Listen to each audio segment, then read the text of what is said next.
today we're going to talk about specifications. This is pretty exciting stuff, John. I know, I get goosebumps thinking about it. My colleague, John Kessler. Hello. I'm Eric Petersen, and we're going to take you through some really exciting things in the specification world. The things that you will find on the back of a product card, we're going to go through.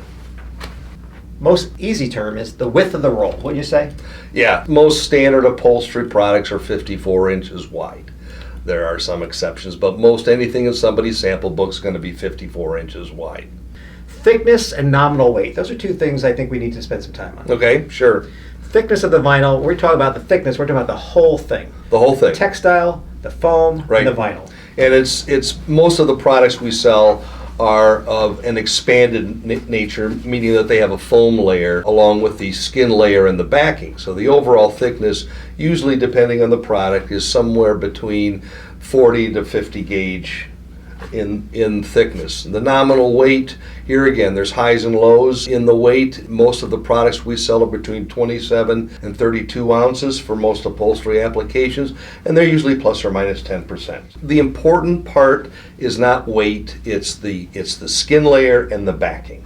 The contents. We confuse people on this, I think. Well, contents, because people call it vinyl, but there's a lot of different things that make up the product. There's the backing. Most backings that are used today are polyester. Some are polyester and rayon. And that's the backing of the product. The actual physical polymer of the product is about 65% of the total product is the polymer part of it. And then the balance is the backing, which makes up about 35. And there's also the finish that goes over the vinyl product, and that can be a number of different polymers. It could be a PVC acrylic, it can be a polyurethane, or it can be a proprietary finish, which many manufacturers have. We have one we call Forbid, which is graffiti free, which means it's highly cleanable on things like Sharpie marker and ballpoint Indigo pen. dye in your jeans. Absolutely. Ketchup, Yep, mustard. Yep. All vinyls are cleanable, and they're workhorses. There's levels of cleanability. And there's levels. I mean, there's no question that you can clean dirt, any kind of atmospheric bacteria, anything off of just a standard vinyl with a regular top coat. But when little Junior gets his Sharpie marker out and ruins your sofa, you want to be able to try to get the thing out. And then give him a timeout. And then make him go sit in his timeout chair. Cold crack. I think this is one of those specs that people forget about. Mm-hmm. Outdoor furniture, obviously snowmobiles. Snowmobiles. Why is it so important beyond just that? Because most people, at least you and I, heat our homes because, right, we want to be comfortable. So you say, well, why do you need a negative 20 degree cold crack? Well, when it leaves the furniture factory or the warehouse to the furniture store, it can go through Minnesota, North Dakota, Cold. and Wisconsin, cold. So it's cold in those trucks. So they have to have good cold crack That's a good point. qualities from in transit, not when it's in your house. That's true. That's true. So talk to me about abrasion resistance. I think there's been a war game about specs increasing. Well, everybody knows 100,000 cycles. How many cycles does it mean?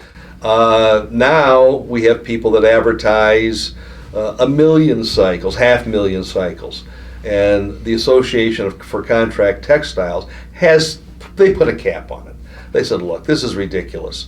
Maximum 100,000 cycle, more than enough. When they get bogged down in 1 million, it's Yeah. Okay. It's Mildew resistance, big in marine, a lot of markets. huge, and also big in healthcare. Sure. With all the germs that are in hospitals and nursing homes and so on. And there are additives that we put into our product which doesn't kill the mildew, it resists the growth of mildew.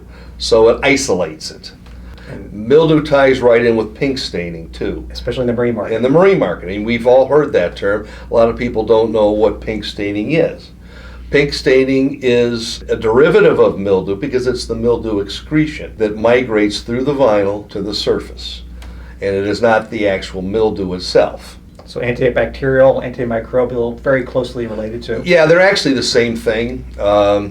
And basically it retards the growth of bacteria on a particular piece of material. UV stabilized pigments, that's very important. Yeah, there are different types of pigments used for in products, and especially if they're going to be used outdoors, you want to have a pigment that is not going to fade over a period of time. And Think about marine seats that are sitting in the sun all day long. Exactly. They're never covered. Exactly. If you don't have a properly stabilized pigment, it's going to fade. Yeah, and it's certainly going to be more important in the state of Arizona as it is in northern Ohio, where you and I live. Yes, we don't have sun in Ohio. Well, we don't see the sun much I have in a sun, Ohio. but I don't that's see why the I sun. take vitamin D. That's important. Okay, We'll get that's to that right. in the third video. Okay. On the back of our cards, as we mentioned earlier, we typically put on suggested applications. These are recommended by the manufacturer, typically, I'll say automotive, marine, contract, healthcare. Not all products can go in all the markets, so we tend to identify what we think the best application for that product is, and that's on the back of the card with all the other information. We're also going to talk about flammability specs. Right. This is where we need to spend some time talking about that because there's quite a few. Well, there are two categories of flame retardant specifications. One is an open flame test, and one is a surface burn test. Most commercial applications, residential applications, require just the surface burn, which is Cal 117, UFAC Class 1, NFPA 260. And basically, it's a cigarette burn test. So not that you smoke anymore, but No, if you were smoking yes. and you fell asleep with a cigarette, Yes. it's on a flat surface. It's on a flat surface. That's That's a surface burn. That's a surface burn. Yeah. Open flame is where they actually take a strip of the material. This is a Bunsen burner. And they put it Did you under a take Bunsen chemistry? burner, and they measure the actual char length, how long it takes the flame to extinguish itself, how wide it is, and that's the actual burning of the material. We hope you enjoyed this video, and if you did, please like, subscribe, and share below. If you have any questions, leave them in the comment section below, and we'll answer them as soon as we can. Thanks. Thank you.